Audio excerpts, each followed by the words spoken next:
I wrapped him in a bag and he's in my freezer right now. The shit you women do just to look good. Girl, God, is that you? Like, I was like, we need to see more of that. So when other people go through those ruts or those hard times, you're like, you know what? I saw Maria go through something really bad. It's okay. I'm going to get through it. Visiting your studio because I'm going to go there. You have to. Right now, actually.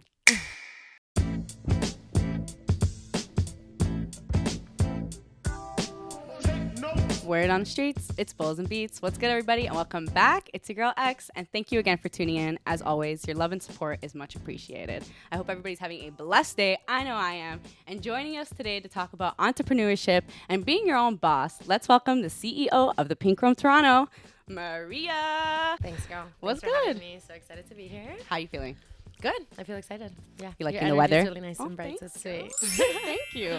So now that the new year has passed, I know a lot of people are starting businesses, and I couldn't have thought of a more perfect person. Throughout the years, I've watched you grow. I'm like, oh my God, like, you go, girl. It's so nice to see, Thanks. especially like, It's so nice to hear that. you know, you're a perfect role model and example to those watching you, right? Thank you. Yeah, it's definitely become more popular, and I feel like that has its pros and cons of absolutely. entrepreneurship right now, right? Yes, yes. Yeah. And being a person who's actually, you know, done those things, you can speak from experience, right? Yeah. So I'm like, you're the perfect person who can bring the facts, right? Definitely. So when and where did you start your company for people that don't know who you are? I started the OG company because the Pink Room is like the second one that came out about 8 years ago, working for myself. I always knew I wanted to be an entrepreneur. I just didn't really know how I was going to do it or what realm I was going to go into. And I was really good at nails. So that always followed me. And then one thing led to another, started doing it on Instagram, and then things just like blew up. And I was like, oh, I'm here now. I love how you said it was 8 years ago, because a Yeah. lot of people, when they go on Instagram and they look at businesses, they assume this must it's have been overnight. quick. Yeah. You know, this must Yeah, have yeah. been so easy, because it's so easy to just look at the posts. So Yeah. how, like, what's your advice to people that are thinking this is like a short-term process? So definitely it's not a short-term process. It's not easy. That's always what I say. If you want something to last and something like, you know, there are those like success stories that come out and boom, Yeah. they made it overnight, and power to them. That's amazing. I look up to that. But I think for the most part, businesses don't grow overnight. And it's not a stress-free, easygoing, like 1, 2, 3. I'm like, you go like 1, 10, 5, 8. Like it's so mixed up. And I think a lot of people don't see that. So my biggest advice is just stick to what you want to do. You know, if you have a goal, go for your goal and don't give up on it until it pays off, because you never really know when it's going to pay off. I think it's so easy to get frustrated and just be hard on yourself. And like you said too, with Instagram becoming so big and stuff, everyone goes on and you see somebody. And obviously, I find that now people are selling themselves by making themselves look more successful faster. Yes. So that makes people gain a lot of influence and followers and everything. So I find that when people are looking at people like that, they're like, why is it taking so long for me? You know? And the truth is, you probably just don't have the media coverage or like the Instagram help and things like that to make yourself look more successful. A lot of people don't see that, right? That like a lot of people are seeing entrepreneurs on Instagram, and you think, wow, this girl has it all together. She's doing 1, 2, 3 all by herself and looks great. But it's like, yeah, she has maybe a team of 3, a team of 4 behind her, right? And I can speak on that more now too, that my team has expanded and now I have like a bigger team helping me and stuff. A lot of people are like, oh my God, Maria, you're doing so much. And I'm like, yeah, but I also have a lot more people behind me. Yeah. Right? So that definitely helps. And I love saying that out loud too, because I think a lot of people don't take that in all the time. So yeah, I would definitely say go back and tell myself, be patient. Don't look at other people's story. Just focus on yourself and just stay grinding until you get to where you really want to be. I mean, social media, it's really hard to see the real and the fake and to separate that. There is definitely a lot more push for being an entrepreneur and being successful and, you know, independent, especially with women. I find that a lot, like the independent woman that doesn't need anybody or doesn't need anything. And that's not very real with entrepreneurship. You do need a team. You do need more people. I always say, like, the bigger you want to scale, the bigger everything has to get. I think it just depends what stage you're at, because when I was at like by myself at home, I started off at home. It was totally different. The goals were different. The mindset was different. The budget was different. The overhead was different. Right. So as you grow and you start learning, it's almost one of those, some of those things that like your parents tell you, like when you grow up, you'll realize.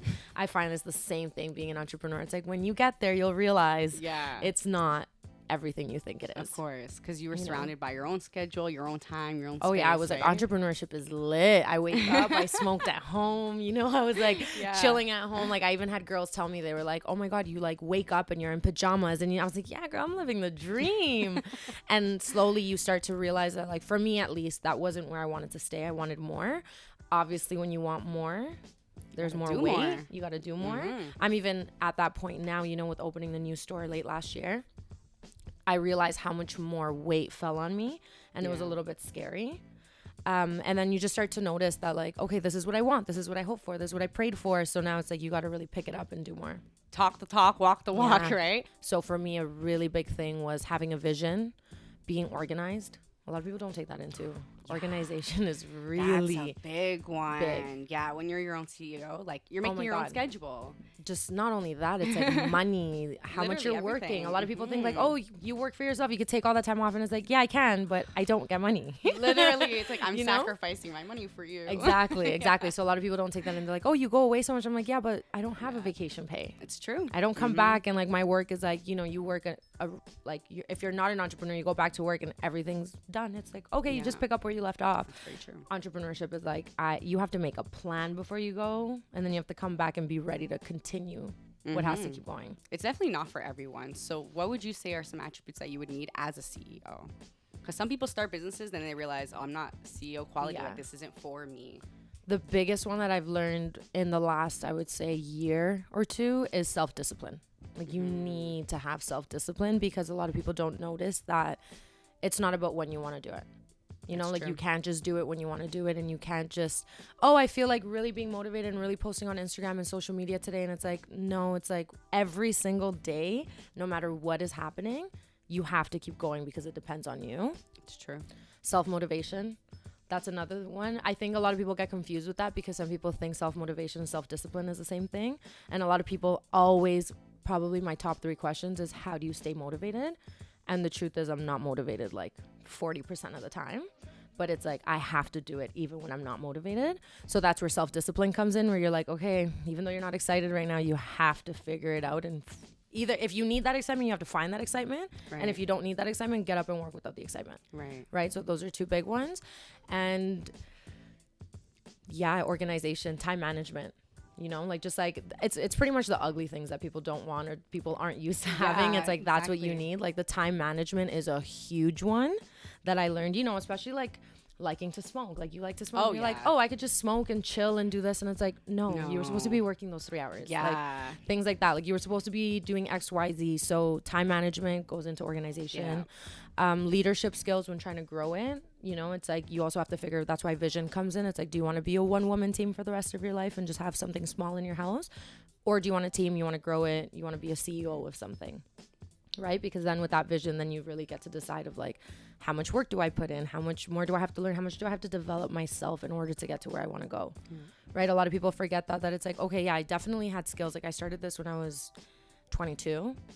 21. So obviously the skills that I had at that age were great for a 21-year-old. I wouldn't have been able to get here if I stayed with the mentality of 21-year-old me. Absolutely. It's like, you constantly have to grow. You constantly have to develop. Surrounding yourself with greater people is really a big one. Also, the ability to take critique and learn from others. That's a really big one that I notice even when I speak to other entrepreneurs. They're so shut off on what they know and who they think they are, because a lot of people don't really know who they are, I find, that they're just stuck. And I'm looking at them and I'm like, I'm here to give you, like, I'm a person, I'm like, if I have all the keys, I'll give you all the keys, because you won't know how to open all the locks I open with my own keys. It's true. But I'm going to give you the keys. You just have to learn how to use the keys. And a lot of people are like, well, I don't want to learn that. It's like, okay, fine, don't, but they don't want to put in the work, and you're going to, or a lot of people are actually just like sure that they know everything and they're good where they are. Right. And that's a big one too, where like self-awareness, like self-awareness is a really big one, that you're like, what else do I have to better? What else, or where am I slacking, or where am I not being the best version of myself where I could improve? Exactly. And a lot of people, I think, are scared to do that maybe. Well, I mean, even if you're not a CEO, you have to go regardless as a person. I feel like when you have a business, it's just more reason to, because it affects your business, right? You mentioned that you started when you were 21. So, like, you've definitely changed as a person, right? Oh, my God, entirely. Yeah, definitely being self-aware, reflecting on what areas you could grow in, what areas you can learn. that definitely helps being an entrepreneur. And what have you learned what not to do? What not to do? Definitely don't give up at any point. Like, just don't drop. Like, you can drop the ball, but pick it right up and keep going, even if you don't know where you're going. That's what I found. Like, sometimes I would really be hard on myself, trying to figure out, like, okay, I don't know what I'm doing right now, so let me just stop. And it's almost like a perfection paralysis. I don't know if you guys have ever had that, where like you feel like I'm not doing it perfect, so I'm just gonna stop because I suck, so I'm not gonna do it, you know. And we all go through that, and I used to do that constantly. That was my burnout point, and like going through therapy has helped me a lot, because I realized that the moment I felt like I wasn't perfect, I was the biggest failure. And that's where I would just drop it and just give up and be like, I'm the worst. I need to find a job. I'm going to start looking at corporate listings to see where I can go apply. But the truth is, you're not always going to have it figured out. So it's like, just keep going. Like, whatever you're doing, even if it's 10% productivity, just keep doing, because you don't lose the momentum.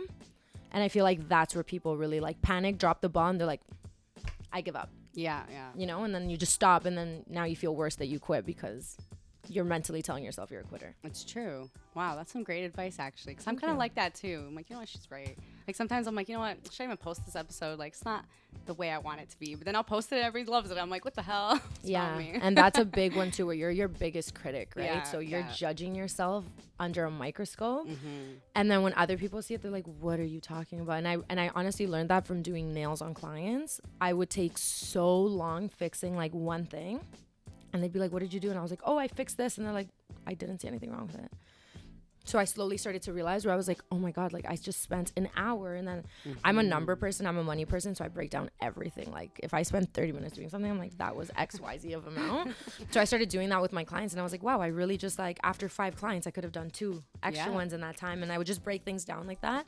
And, you know, learning from others and having mentors teach you that it's like the perfection paralysis, where you think that if it's not perfect, it's not worthy.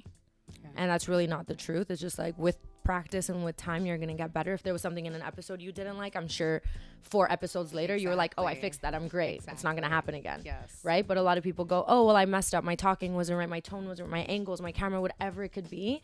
And you just quit the podcast, and now you're done. Right? Yes. So I think that's also another thing that Instagram, going back to seeing people on Instagram, is you see perfection on Instagram. You see the best on Instagram. So what people aren't showing you, and I try to show it as much as I can, but I definitely realize it's hard, because also when you're going through something bad, you're not really in the mood to be on social media. It's not even that I'm hiding it. It's just I'm not in the mood to be on social media. But, you know, I try to, like, even sometimes I'll do like write out posts, and I'll just say, like, guys, like, I've been having a really hard time. I've been dealing with this, because we need to see more of that. So when other people go through those ruts or those hard times, you're like, you know what? I saw Maria go through something really bad. It's okay. I'm going to get through it. That's very true. Honestly, clearly resolving those issues have led you to flourish, because you've grown so much. You've opened up your own store. Let's talk about that. Congratulations. So exciting. Thank you. That's honestly amazing. So I know. I feel like it hasn't crazy like hit in, and it's like, whoa, this is everything that I wanted. Your grand opening looked like a huge success. Yeah, it was so much fun. Amazing. It was such a good day. It was like, the best way to explain it, I'm like, it was such good vibes that I wish I could have like paused it. So you know how in movies you like pause everyone else except you, and it was like, soak it all in, because it was such amazing energy that day, and it was so nice to see it all pay off. Yes. And it's definitely been really, really nice to like keep seeing it. So what was the biggest obstacle in opening up your own store? Everything. That's a great answer. Honestly, that's so a great hard. answer. Honestly, it was so hard. Some people think you just buy the property and you're like, okay, my store's ready to go. No. It was so hard. Oh my God. What was the hardest obstacle out of the whole thing? You did renovation. You did everything, oh my God, right? yeah. We did 2 whole months of renovation. I definitely realized I'm a challenge person. So I like when I see challenges, I'm like, this is better. Because a lot of people are like, why did you go? I'm like, honestly, now I'm like, I probably could have looked for a more done location that didn't require that much work. But something about that location, when I went in, the landlord actually came to look for me. I was working one day in the basement where I used to work. And she came in and she was like, oh, Maria, do you own this place? We have a place for rent. We really want you to see it. So it's kind of like, and I was questioning myself in those times. And I was like, I don't know if what I'm doing is right. I'm so stuck. I hate this place. I feel like I've outgrown it. I don't know what my next move is. So when she came in, I was like, God, is that you? Like, did you send this lady to come find me? So I took the location. We ended up working on it. My dad and my uncle did most of the renovations. It was crazy what they did. I have some reels that I still haven't posted. But yeah, just seeing the renovations go through, and like I said, just the discipline, just everything, you know, financially. A lot of people, like you said, think that you just get the money or you do this or you get that. Like, I really just fund myself. So even going through that, you're looking at it like, how much money am I spending now? Like, let's talk about that for a second. Yeah. You have to be like a risky person as a CEO. Oh my God, 100%. Right? So 100%. What's your advice to people who aren't risky, but they want to, you know, start their business? They're just scared. They're like, I don't know if this risk is really worth it. You really have to, like I said, you really just have to have a vision, and you have to know what you want, and you have to know why you're doing it. But it's always going to be scary. I think that's the part that people don't understand, that they might look at and be like, oh, I wish I could be like that person because they're not afraid. And it's like, girl, I'm afraid. I was afraid the whole time. Like, you know, you're just like, is this going to pay out? Is this going to work? Is this really what I want? Even at some point, you start questioning, like, is this really, like, I don't know if it's even happened. You buy something and you get home and you're like, did I really want that for that much money? Like, should I go return it? But this thing didn't have a return receipt. So I was like, okay, it's mine. Like, it's this is it. You know, something that I've actually done that has helped me a lot is I've recorded myself, like a little diary of myself. It's just personal. It's honestly just for me to watch, but I've done it at every big stage of my business. So it always reminds me of how scared I was. Okay. So I do that, and I'm so happy I started doing that, because literally when I felt the fear, I was like, go back to those videos right now. And the moment you start watching yourself, like, I was crying in some. I was like, what am I doing? I have no money. This is never going to work. So it's funny to see that at every stage I've been at, the fear is the same. That's true. Like, the fear is always the same, and like what you're going through is always scary. And even though I'm like, wow, I'm like so much bigger than this, and I have like my clients are set and my team is way bigger, I'm still afraid. Yeah. Right. But it just reminds me that look how scared you were there, and look how good you are it. now. Yeah. So that's constantly what I try to remind myself. And honestly, everything that comes up, I'm like, everything just always works out. Like, since I was young and I went through like so much stuff, like my thing was everything's always okay. Like, at the end of the day, whatever happens, even if one day I decide the pink room's not in and I want to leave, it's going to be okay. Yeah, literally. That's what life's about. You know, like, life's about change. Life's about growing. Life's about risking. Life's about trying things out. Yes. So that's definitely what gets me through it. But definitely the money. I think this time it was definitely the money that I was like, whoa, that's a lot of money. Like, the bills kept coming in, the charges, the invoices. I was like, oh, who's in charge? I kept looking around. I was like, guys, who's in charge? Because these bills are getting big. So whoever's in charge needs to come in right now. Who's gonna pay these bills? And pay these. I literally tell my team that all the time. They would die of laughter. I'm like, guys, who's in charge here, and who put me in charge right now? Because that's how you feel sometimes. But you just have to remind yourself that, like, you put yourself there. Right. And I think that's a big one for entrepreneurs, that therapy helped me understand that I was a big bully to myself before. And it took me a long time to realize that the self-doubt and the limiting self-beliefs, because that's a really big one, in my mind were so negative and so profound that it almost made me feel like, you suck, you're horrible, why are you doing this? Or you're just the worst at what you're doing. And I really had to dig deep to find that. And then once I started to reverse that and just really explore that, I realized that it's all about how I speak to myself. And at the end of the day, I'm the one that's in charge, and I put myself in charge. So at any point, what I tell myself, if I'm ever too stressed out or I feel like giving up, or I'm like, you know, at that point that I always say, like, people think because you don't have a boss, you don't have the same stresses. You have them, but they're with yourself. Yeah. You know, sometimes you can hate your boss and you're like, I hate this asshole. That's with yourself now, right? So now I'm going home with my boss mad. I'm waking up with my boss like, I don't want to, like, God damn, I hate you right now. Why am I so tired?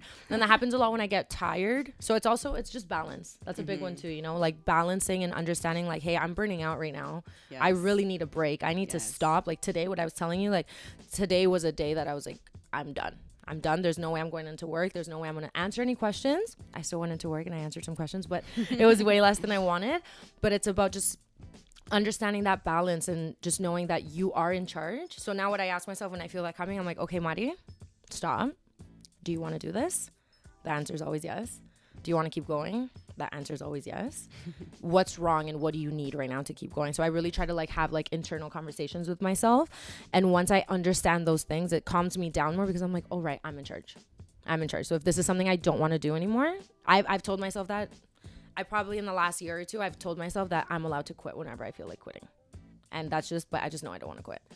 So anytime things get hard or I just don't want to do something, I go back to that conversation. I'm like, oh yeah, I do want to do this. I'm just frustrated. I'm just burnt out, or I'm just being unfair with myself. Yeah. You know, so it's just about finding the balance and then continuing. Well, you clearly know how to solve like internal issues due to therapy, as you mentioned. So I want to talk about that for a bit, because there's still like a taboo over it. You know what I mean? Nobody really wants to talk about it. Do you feel like it was a life changer? Oh and my do God. you regret spending that money? Never. Okay. 'Cause Never. a lot of people, their excuse is, you know, it's expensive, but you're investing in yourself, right? Yeah, it's expensive, or I don't have the money, or I don't have the time. I'm a huge advocate for therapy. I'm so proud of it. It's probably one of my greatest achievements that I've had a couple of my friends and people very close to me get into therapy. A couple of my clients have gone to therapy because of me. And I would say that's probably one of the biggest things I'm most When did you proud start? of. I actually started in the pandemic. So Oh, this is recent. Okay, I'm going on my second year of therapy. Okay. But I'm very consistent. I try to go once a week. Okay. If I can't do once a week, again, obviously bills get hard, or you just get consumed. Like, I actually haven't been going for a bit. And I'm like, I want to keep going because it makes such a big difference. People don't understand the big difference that it makes. And like you said, it's taboo. So a lot of people feel like, well, especially being Latina, like so much people are like, well, I'm not crazy. I don't need to go to therapy. Oh my Like, God, yeah. why do you need to go to therapy? Are you crazy? And it's like, no, but you know, we all have our own mind. People don't understand that, like, everyone has their own world in their own head. So it's like dealing with people is hard, and dealing with yourself is hard. Being in relationships is hard. Understanding people is hard. So therapy just really helps to break down. I was just having this talk with my dad today, actually. So funny we're saying, but it really helps you break down your thought process and people's behavior, your own behavior, and just really get to understand why you do things or why you are a certain way. You know, a book that really changed my whole perspective on the mental and the mindset and everything was What Happened to You. And it's a book with Oprah and a child psychologist, and they talk about what happened to you rather than what's wrong with you, because society will always look at people that act out or do certain things and be like, well, what's wrong with that person? But it's not what's wrong with that person, it's what happened to that person, because we all act a certain way depending on how we were raised or what we went through. Yeah. And as children, our psychology is so important, and I find that we don't shine enough light on that. So it's really nice to like really dig deep and be like, well, why do I think like that? You know, even me bullying myself and talking to myself a certain way, that all tied into my childhood. Of course. And the way I was raised and what I was taught as a kid and what was expected of me as a kid, right? So it was really digging into how my parents treated me, how I was in school, my siblings, my friends, my dynamic, everything really affected me as a person. So once I started digging into that, and I continue to do, I really started learning where I had to tap more in, and where I had to heal, and where I had to focus, and where I had to like nurture myself more in order to grow and be that person I want to be. Yeah. And I like that you brought that up, because that's how you break generational curses. You know what I mean? Like, our parents, you know, however we were treated when we were younger, that's because they didn't get the therapy they needed. They didn't understand that they were wired that way, right? So we got wired that way as well. So when you're going through therapy, you're really just changing a whole generation, right? The way you speak to children, right? The way they grow up, the way you speak to them, it sets like a whole different dynamic, right? Even people around you, like adults. Oh, yeah. You know, sometimes dealing with them, even like I said, talking, like this conversation, who knows who it'll spark an interest in somebody. But just even speaking about it, I find that people have so many questions. And then the more you get into it and the way they realize you're comfortable with it, they're like, oh, but how about this? And how about that? And what do you feel with this? And it's really nice to see that people are more open to change, and people are more open to learning and healing. I keep saying this is the healthiest relationship I've had, but I also realize this is the healthiest I've ever been. So that's a really big one too. With my siblings, with my parents, my grandparents, just everybody. Everybody, really, it changes you as a person. Yeah. And when you work on yourself, then you're able to work on your craft, right? And flourish and make it grow. And teach people. I'm really big on like teaching and just like spreading it and sharing, and, you know, just mentoring people into doing the same. So I find that it all ties into personal development and becoming better. It's true. And speaking of team, what was it like going from like a solo CEO to working with a team? I was like, who's in charge? Not me. It always goes back to that. I'm like, who is in charge? Like, definitely answering everyone's questions. I was like, oh, right. Did you go through any conflicts that you kind of had to like? Oh my God, girl, I've fired and let go of people, got screwed over by people. Yeah. Like, I would say right now I'm happy with the team. Like, right now I'm blessed. Like, thank you, God. Right now. Yes, my girls, I love them. But you go through it, you know, and like that's another thing that people don't realize. It's like, oh, like I have an assistant now, and I do notice some people are like, you have an assistant? Like, that's crazy. And I'm just like, yeah, but this is like the fourth person I tried out, right? This is the fourth person that like started and left the job half done, and it's like, wow, now I spent time training you. Now I spent money. Now, like, you go through so much, and honestly, it's very defeating. Very defeating. I lost a couple. I would say I lost maybe like, or let go, lost, whatever, about 6 teammates in like 2 Wow. years. Yeah, that was like didn't work out for many reasons, just for a lot of reasons. Then you get screwed over by some. That's again what people don't see in entrepreneurship, that you're putting money into everything, right? Everything's costing you money, costing you time, costing you effort. When you think something's gonna work out and then they're like, no, I actually don't like you, I don't want to work with you. That happens too. Also just personal conflicts between some people, right? I had some people that didn't know themselves, didn't really know what they want, didn't really know how to advocate for themselves. So things just get really hard. But it was definitely hard to find the people that you work with. But what I'm learning is I'm figuring out the leader I want to be, right? Yes. So if I ever find that there's any flaws within my team or with anybody that works with me, I'm like, what am I not doing right? Right. Before I sit them down for a meeting to talk about what we could do better, I'm like, what could you do better? That's very true. Right? Because a lot of the things is either miscommunication, you're disorganized, you didn't have you have to have a to-do list for them, right? Like you have to delegate properly. I didn't know how to do that. So I noticed a lot of the times I wasn't asking people properly for what I wanted from them. And then I was here like, oh, well, you didn't do your job. And it's like, you never told her that was your job. Yeah. Right? Yeah. People have to be told what to do. That's true. And then it's like, again, it falls on you. You're the boss. Communication.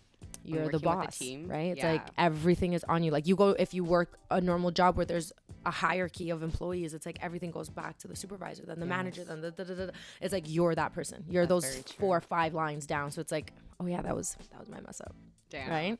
So it is hard and complicated, but once you are clear on what you want and how you want your things to work, it gets better. It's true. It just flows, right? It aligns.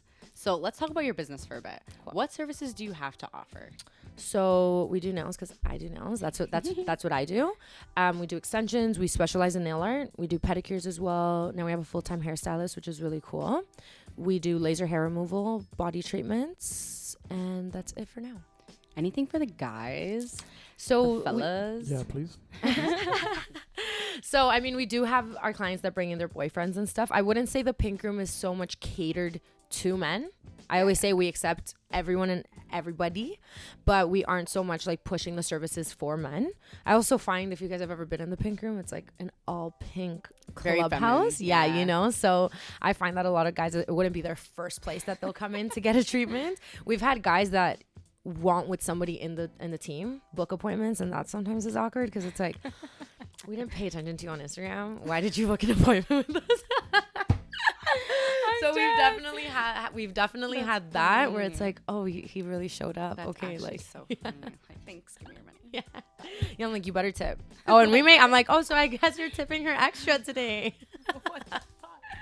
I'm done. Yeah, so it's funny, but yeah. So speaking of clients, have you ever had like a crazy client story? Oh my god, girl. We joke about it all the time, but it's actually, I'm going to say it right now so we manifest it. I want to create a coffee table book of the pink room, like chronicles, like just for you to sit one day drinking your coffee and being like, let me just read through these crazy ass stories, because we've had everything. Like if I went back. Tell us one of them. Like the one that like, I'm so sorry. The iconic one. Just stories that you're just like doing nails. Imagine you're there doing nails and you're just like, and like you just have to pretend like this person's not like on something else, because you're just like, okay, I don't want to be rude, but you're just like that poker face. Yeah, you know, like I'm like, right now that we just said that, I remembered one time I was doing this girl and she got a really like extensive set of nails. So, you know, she's paying big money for this set of nails. And I'm just like, okay, I'm blinging her nails out, adding everything. I love those clients. So I'm just here like, woo, of course, like we're going off. And then she goes, yeah, my dog just died. No, my dog died last month. And I was like, oh my God, I'm so sorry. Like, that's so sad. I love dogs. I worked at home at this time, so my dogs were there. So I'm like, oh my God, I would be crazy if something happened to my dog. And she's like, yeah, you know, I didn't have money for the funeral expenses. And I'm like adding diamonds on her nails. And I'm just like, okay. And she's like, yeah, so I wrapped him in a bag and he's in my freezer right now. What the? Girl. The shit you women do just to look Girl. Imagine. I was like, wait. Your dog on Netflix. Your dog's in the freezer, and she's like, yeah. She's like, I'm saving up the money to, I guess, do something with this dog. And I was like, girl, like the money from your nails could have gone to that funeral. Like, how big is that dog? I know. I was like, what kind of dog was it? I think it was like a Jack Russell dog. And I was like, oh, okay, I guess it could fit in the freezer. I was like, I remember my mom asked me one time. She's like, are you a doctor? And I was like, no. And she's like, so what happens if you don't do your client's nails? I was like, nothing. She's like, so don't feel bad. And I was like, That's so true, right? Because people want to say like, oh, I don't have money, but it's like, girl, nails. Bye. I know we all want to look good, and I know, but we also have simple sets. Yeah. Right? That's always what I say. I'm like, girl, you could come in for a simple set. Yeah. A solid color. We have nice colors. You could do one color. It's not do or die. Yeah. Yeah. But definitely the stories. Holy shit. Drama. That one like was really like I'm still thinking about that. Sometimes even the drama Did she ever come back? Yeah, for a while. Oh yeah, I know. Then even just the drama that people tell you too, right? You're finding out. Like then now, like I have clients like 5-6 years every 2 weeks. I've seen them. Like my clients joke and they're like, "You are like the most solid relationship I have. Like this is it. We're not going nowhere, you know." So it's like you really get to know people. And then I'll meet like their husbands, for example. And they're like, "Oh, I've heard about you," and I was like, I know I don't say it, but I'm like, I know everything about you. Like, you know. That's the tea room. You know how guys have their barbers? Oh, 100%. Like guys have their nail techs. Yeah, you just know everything at the pink room. But that's the really cool thing about the pink room, that it's like a safe space for people to come in, and everyone knows everybody. Like you have like, we always joke, the celebrities of the pink room, because they're the ones that are always there, the ones that everyone knows. Some of my girls, people think they're employees because they're like, oh, but she's always here. I'm like, you know, the guy at the barber that's like sweeping, that's always there. Yeah. That's like, I have so many of my girls that are just always around. I'm like, make yourself useful. Go get coffee or tea or something. Yeah, mine as well. So it's really cool to have that community and that family now. Yes. And speaking of safe spaces, you know, my podcast is about cannabis advocating as well. Of course. I know you're a weed smoker, or I should say cannabis consumer. You know, there's different ways of consuming. Cannabis consumer. So is it a safe space for all our cannabis consumers as well? Oh my God, yeah, definitely. Yes. Yeah. I'm like a very big advocate for cannabis too, in the sense of like, you know, you have the people that say like, oh, you're not going to be successful if you smoke weed, or it's like you still have those people that think like that. I'm like, we need to wipe all that out, because we smoke, and self-discipline, and it just depends how you use it and how you consume it. Yeah. And for me, I had my phase where I was like over consuming it as well, and I noticed I wasn't getting enough done. But then it comes to just being real with yourself, right? Like, okay, I'm abusing this. I'm not getting shit done. I need to chill. I need to know when to do it, when to not. It's really just those internal talks, right? You're like, why am I smoking so much? I do that too, because I'll find like the build out period, girl. I was like, I need to go smoke. My dad was like, again. I was like, I just need to go smoke. Yes. But it's like you find that I'm what is that called? Like you're hiding something. What is it? Like you're using it to as an outlet. Yeah, and you're using it to just like suppress. I find that too, like suppress emotion. Yes, when I get there, I'm like, okay, you need to stop. Or also just to distract myself. It's a distraction. So I'm like, when I get there, I'm like, no, we're not doing that. I like that you brought that up too, because I noticed before I started being more like active about my feelings and actually speaking about it, I was always going to weed instead of speaking on my emotions. And I was noticed it was like negatively impacting me. And the minute I actually started talking about my feelings, talking about my trauma, it wasn't negatively affecting me anymore, because I wasn't using it the same way I was before. You know what I mean? Yeah. Like a lot of people talk down on weed and be like, it ruined my life. But I'm like, did it ruin your life? Or did you let it? Or did you ruin your life? Exactly. Yes. Yesterday we were talking about this at the pink room, because we were saying that somebody's best friend was like, oh, I'm not smoking ever again. And she was like, oh, I love when we smoke. Like that's our thing, right? Like they both have kids. So they're like, that's our thing. We like go to dinner, we'll smoke, chill, watch a movie, whatever. And her friend goes, yeah, but I'm not as productive. And I find that it's really getting in the way of my productivity. And I was telling her, I'm like, your friend just doesn't have self-discipline, right? Because that's what it comes down to. And like you said, people will find something to excuse their behavior with. And they're like, oh, it's the friends, it's the weed, it's this. But it's like, what are you doing? Are you doing everything right? Yes, you know? Yeah, so that. Definitely true. But yeah, at the pink room, everyone can like not inside the pink room. Yes, you can smoke. You can go out for a smoke break. Yeah. And that's the best part about having a storefront now, right? That before we had to like go through another business and go upstairs, and there was a door, and sometimes it was locked. Now it's like, yeah, just step right outside. Right. So where are you guys located exactly? We're on Eglinton, between Allen and Bathurst. Okay, cool. Yeah. So I'm like, whoever's going downtown and you turn on Eglinton, you'll see us. Yes. And speaking of habits, because we were just talking about smoking, what are some good habits that you cultivated by being a CEO? Habits, my organization. Yeah, I'm definitely. Organization. Organization is a big one. Responsibility. I find that I'm like very responsible. And I was like the friend that like I wasn't responsible. Yeah, I was like I was very careless. Let's say that. Yes. Not that I wasn't responsible. I was very careless. Like, oh, you wanted to go, it's 3 a.m. and you want to go somewhere? We're going. Like, I'm that friend that even if I'm in bed, oh, you want to go out? He's looking at me because he's like, I know you were like that. But, you know, it's like, I was that friend that I was like, you want to spend all that money today? We're spending that money at the bar. So things like that, for example, money management. Let's do it tonight. Yeah, let's go after the show. Let's go. Countdown. Yeah, money management. Definitely. Yeah, just being more serious. And honestly, understanding people more. I find that I'm very understanding and I'm very open to different opinions.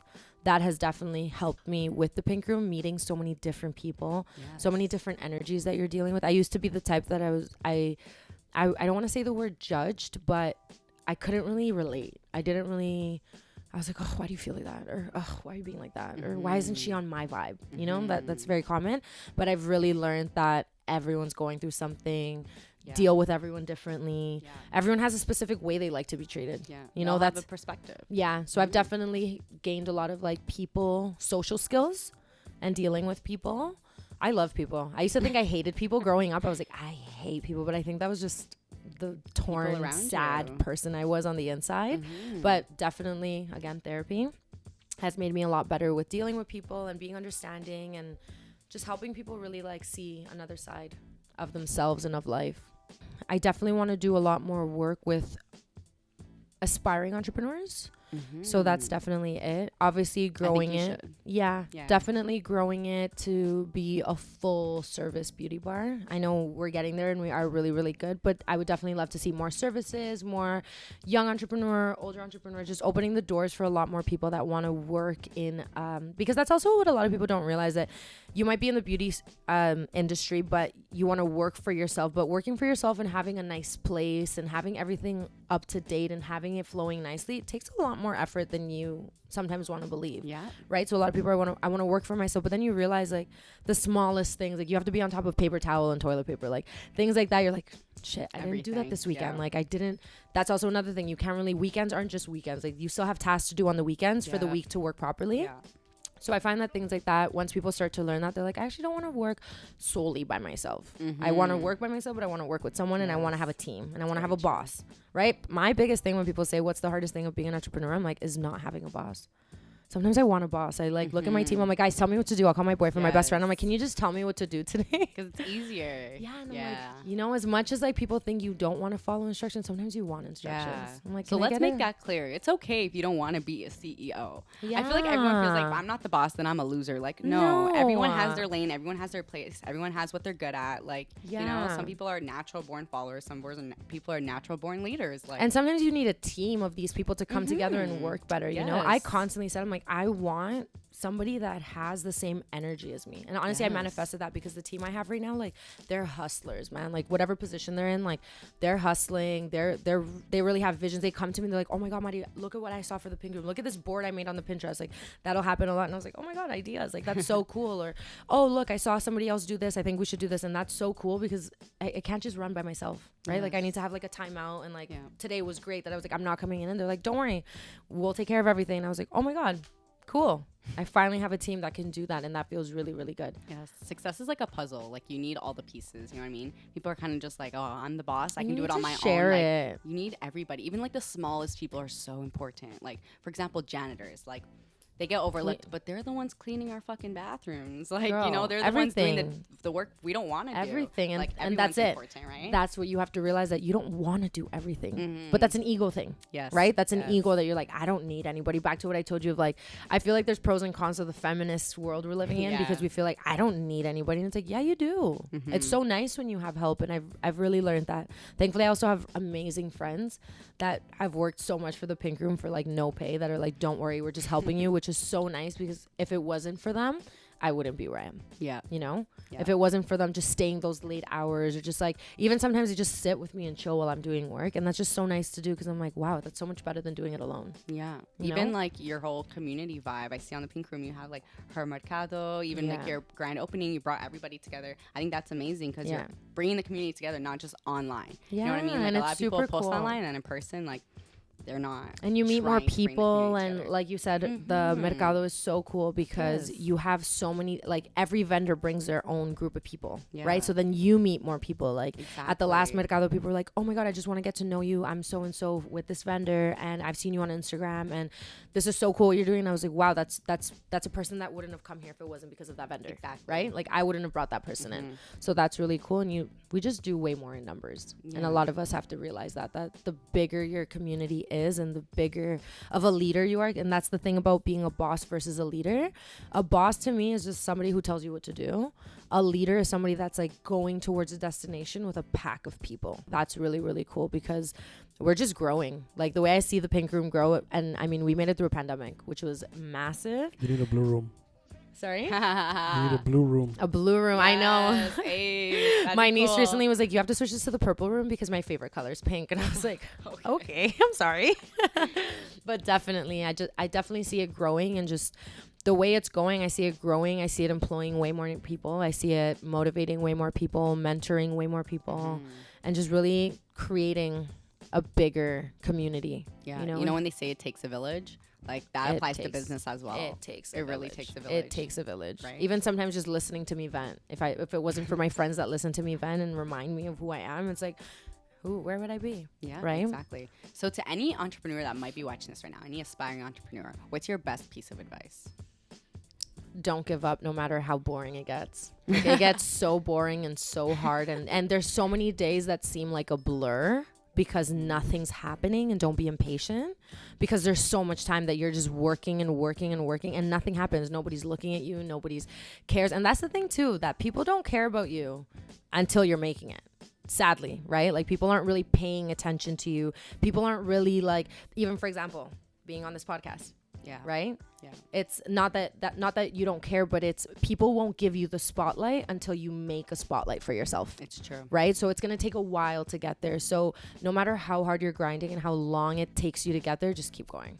That's just really it. That's very true. Yeah. Honestly, like that's the number one issue with everybody who hasn't made it is they stopped at one point, right? Or they get impatient, or they want the level 100 when you're just at level 1. So it's like work your way up and just continue grinding. Like that was my thing that I just always believed I'd get there.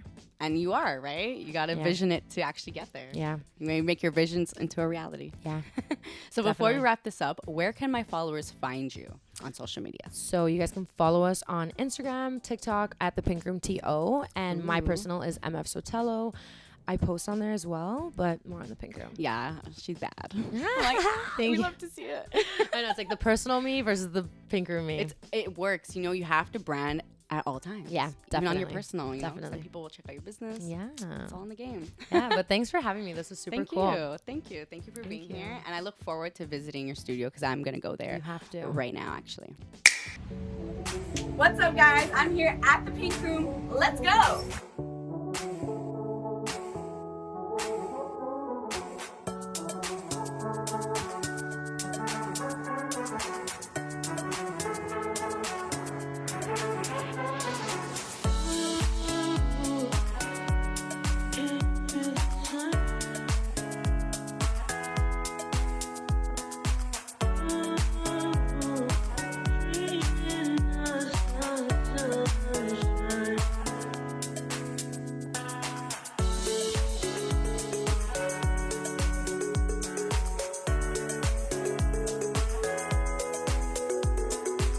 All right, everyone, that wraps up today's episode. Thank you so much for watching. Comment, like, subscribe, all that good Word on the streets, it's BowlzNBeatz.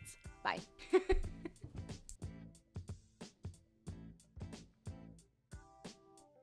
How was that? Yes, that was good. Cute?